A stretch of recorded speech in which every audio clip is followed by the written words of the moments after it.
નમસ્કાર દર્શક મિત્રો, જન ન્યૂઝમાં આપનું સ્વાગત છે।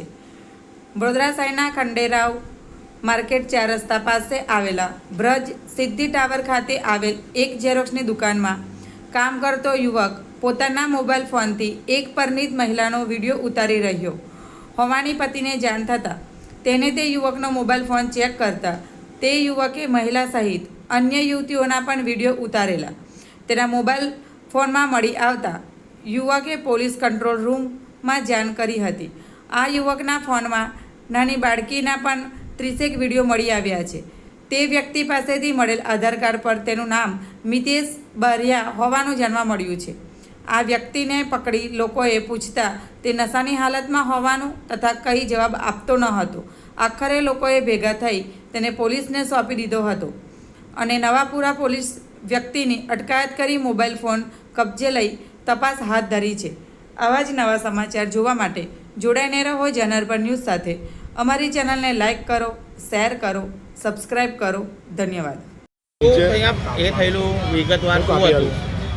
એટલે મેં દુકાનેથી ઘરે જતો હતો, મારા વાઈફનો મને ફોન આવ્યો। એ લોકો કવર લેવા ગયા હતા, મારી વાઈફને મારી સાડી, તો એને બાજુમાં કોઈ છોકરો ઊભો હતો તો વિડીયો ઉતારતો હતો, તો એને શંકા ગઈ એટલે એનો મોબાઈલ જોયો, તો એના મોબાઈલમાં વિડીયો ઉતારેલો બી હતો અને બીજી 8-10 છોકરીઓનો બી વિડીયો છે। હવે વિડીયો શેના માટે બધાનો ઉતારે છે એ આપણને આજે ખબર પડશે, એના પર કેસ કર્યો છે।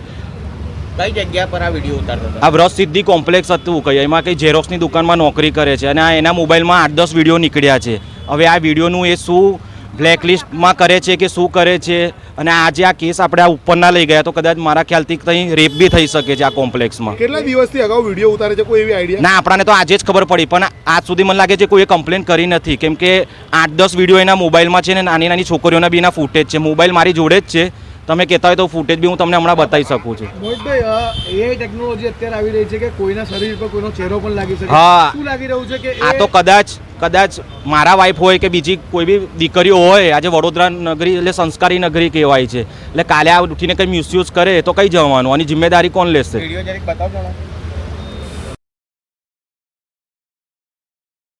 જી, શું બનાવ બન્યો તો? આજે અમને જે ફોન આવ્યો કે મરી માતા ખાતા સામે વરદસિદ્ધિ ટાવરમાં કોઈ હિન્દુ છોકરીનો કંઈક વિડીયો કોઈ ઈસમ ઉતારી રહ્યો છે એમ કરીને મને સમાચાર આવેલા, ફોન આવેલો, એટલે અમે એના માટે આજે ત્યાં વરદસિદ્ધિ ટાવરમાં ગયા। ત્યાંથી નીકળીને ત્યાં જઈને પહોંચીને ખબર પડી કે નવાપુરા પોલીસ ચોકીમાં લઈ ગયા છે। તો હાલ અમે નવાપુરી પોલીસ ચોકીમાં ઊભા છે। જે આઈને જાણ મળી કે કોઈ છોકરીનો કોઈક માણસ ઈસમ કોઈ ફોટો વિડીયો કાઢતો હતો, તો આઈને તપાસ કરતાં ઘણા વિડીયો જોવા મળ્યા કે એક છોકરી નથી, ઓછામાં ઓછા 5-6 વિડીયો જાણ કરવા મળી કે 5-6 છોકરીનો વિડીયો છે અંદર। કેટલા દિવસથી વિડીયો બનાવતો હતો એવી કોઈ જાણ?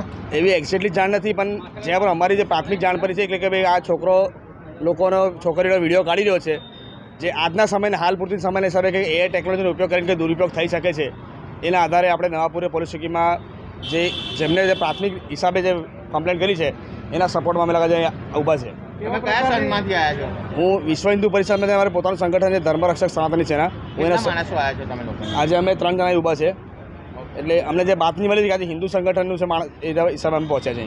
કયા પ્રકારની સજા મળવી જોઈએ આવા આરોપી? અમે તો આરોપીને સજા તો એવું છે કે આજે આ જે કૃત્ય થયું છે કાલે ઉઠીને બીજું કોઈ ના કરી શકે, જે એના માટે અમે વહેલા મજબૂત જેટલી મોટી કલમ લાગતી હોય એ પણ સરકાર કાર્યવાહી કરીને અમે માગણી કરી। સાંસદશ્રીને કોન્ટેક્ટ કર્યો, પણ સાંસદશ્રી હમણાં કંઈક બહાર હોવાના કારણસર એમના પીએ મને ઇન્ફોર્મેશન આપી કે એ પ્રયત્ન કોન્ટેક્ટ કરી રહ્યા છે, હજુ સુધી કોન્ટેક્ટ થયા નથી, પણ જાગૃતિબેન કાકાનો નંબર મને આપ્યો છે એટલે એમના તરફ કોન્ટેક્ટ થયો છે, એમને ફોન લાગી નહીં રહ્યો, પ્રયત્ન કરે છે કે વહેલા ત્યાં પહોંચી શકે એમ।